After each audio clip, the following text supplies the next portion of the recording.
மனிதநல ஆர்வலர்களையும் மருத்துவ உலகத்தையும் கோபத்துக்கு உண்டாக்குன ஒரு நிகழ்ச்சினா இந்த ஒரு நிகழ்ச்சின்னு சொல்லலாம். அப்படி என்னதான் இந்த நிகழ்ச்சியோட கான்செப்ட்னு கேட்டீங்கன்னா, இந்த நிகழ்ச்சியில ஒரு தம்பதியினர் இருப்பாங்க, பீட்டர் மற்றும் ஆடி பேர்ட். இதுல ஆட்ரி பேர்ட் பிரெக்னெண்டா இருப்பாங்க. இவங்க ரெண்டு பேரும் ஒரு வித்தியாசமான கனவை வச்சிருந்தாங்க. அதாவது மத்தவங்க மாதிரி மெடிக்கல் சயின்ஸின் உதவியோட ஹாஸ்பிட்டல்ல போய் குழந்தை பெத்துக்கிறத விட இயற்கையான சூழல்ல எந்தவித மெடிக்கல் சயின்ஸ் உதவியும் இல்லாம குழந்தை பெத்துக்கிறது தான் சரியான வழி அப்படின்னு சொல்லிட்டு இவங்க நினைச்சிட்டு இருந்தாங்க.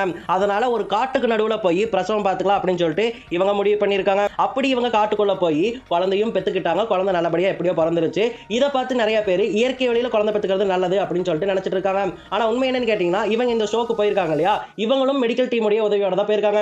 மெடிக்கல் டீமோட உதவியோட தான் அங்க பிரசவமும் நடந்திருக்கு. ஆனா அதை டிவி ஷோல காட்டவே கிடையாது. மருத்துவ உதவி இல்லாம அந்த காலத்துல பிரசவம் பார்த்ததால தான் நிறைய குழந்தைகள் கருவிலேயே இறந்திருக்காங்க. குழந்தையை பெற்றெடுக்கும் போது தாய்மார்கள் இறந்து போயிருக்காங்க. இப்படி மெடிக்கல் சயின்ஸின் உதவி இல்லாம ஒரு பொண்ணால குழந்தை பெத்துக்க முடியுமா? அப்படி அவ குழந்தை பெத்துக்கிட்டான்னு சொன்னா அந்த குழந்தை உயிரோட இருக்குமா? குழந்தை பெத்துக்கும் போது அந்த பொண்ணு உயிரோட இருப்பாளான்னு சொல்லிட்டு ரொம்பவே கொடூரமான எண்ணத்தோட உருவாக்கப்பட்டது தான் இந்த ஒரு